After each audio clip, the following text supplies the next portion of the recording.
জয় আদিবাসীর জয়। আদিবাসী সমাজ এক হও, আদিবাসী সমাজ এক হও।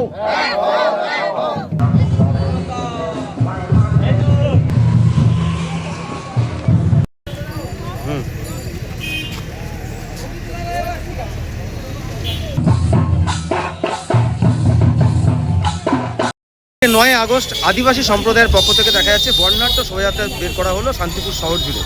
এখান থেকে কি বার্তা দেবেন সমাজের উদ্দেশ্যে? আজকে কেন আপনাদের বর্ণাঢ্য শোভাযাত্রা?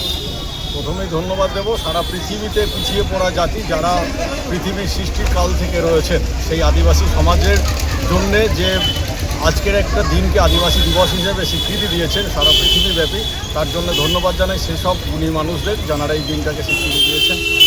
ধন্যবাদ জানিয়ে আমরা সেই দিনটিকে এবং আদিবাসীদের সমস্ত কিছু বঞ্চনা প্রতিবাদ থেকে শুরু করে এবং আদিবাসীদের যে কৃষ্টি সংস্কৃতি সমস্তটাকে মানুষের সামনে তুলে ধরে বঞ্চনার অধিকার ফিরে পাওয়ার জন্যে আজকে এই আদিবাসী দিবসে আমরা মানুষকে সচেতন করতে এসেছি, মানুষকে জানাতে এসেছি সুন্দর পরিবেশ আইন শৃঙ্খলা ঠিক রেখে যাতে মানুষ আদিবাসীদের সমাজের সাথে তালে তাল মিলিয়ে উন্নততর সমাজের সাথে তাল মিলিয়ে আদিবাসী সমাজ আগামী দিন উন্নতি করতে পারে। রাজ্য সরকার ইতিমধ্যে জনকল্যাণ একগুচ্ছ প্রকল্প নিয়ে এসছে, আপনারা কি এখনো পর্যন্ত সেই সব প্রকল্প আওতায় আসতে পেরেছেন? না, আমরা এখনো পর্যন্ত সব প্রকল্পের আওতায় আসতে পারিনি। আমরা কিছু কিছু সময় হয়তো সামান্য অনুদান কিছু পেয়েছি, কিন্তু অ্যাকচুয়াল যে ধরনের স্কিমগুলো আমাদের আদিবাসীদের জন্য রেখে দিয়েছেন বা তৈরি করেছেন, সেই স্কিমগুলো যাতে আমরা পাই তার জন্য সরকারের কাছে, বর্তমান সরকারের কাছে এবং প্রশাসনের কাছে আমাদের আবেদন অনুরোধ যাতে আমরা আদিবাসী সমাজ এমনিতেই পিছিয়ে পড়া সমাজের মধ্যে পড়ি, আমাদেরকে যাতে উন্নততর সমাজে আনা যায় সেই দিকটি চেষ্টা করে সমস্ত প্রকল্প সহযোগিতা যাতে আমরা পাইতে পারি। 9 আগস্ট আজকের দিনটা আমরা কিভাবে উদযাপন করলেন? আমরা আজকে নদিয়া জেলা আদিবাসী উন্নয়ন সমিতি শান্তিপুর শাখার পরিচালনায় আজকে আমাদের দিনটা আমাদের গ্রামে প্রথমে বিরসা মুন্ডার প্রতিকৃতিতে আমরা মাল্যদান করি পতাকা উত্তোলন করে। তারপরে আমরা একটা সুন্দর বর্ণাঢ্য র্যালি করলাম আমাদের শান্তিপুর মতিগঞ্জ মোড় থেকে শান্তিপুর কাছপাড়া মোড় পর্যন্ত। আজকে যে র্যালিটা করলেন সেখান থেকে কী বার্তা দেবেন সমাজের উদ্দেশ্যে?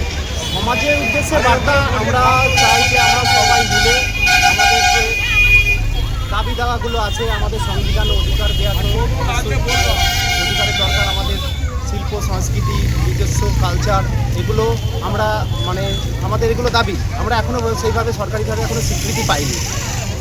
কানু সিধু আপনাদের একটা ঐতিহ্য, সেখান থেকে দাঁড়িয়ে আপনাদের যে জাতি সেই জাতি সম্পর্কে নতুন সরকার এখানে কি আপনারা কি এটা চেষ্টা করছে যে চাকরি থেকে শুরু করে আজকে আপনাদের যে দাবিগুলো সেগুলো আগামী দিনে কি বাস্তবায়ন করতে পারবে সরকার?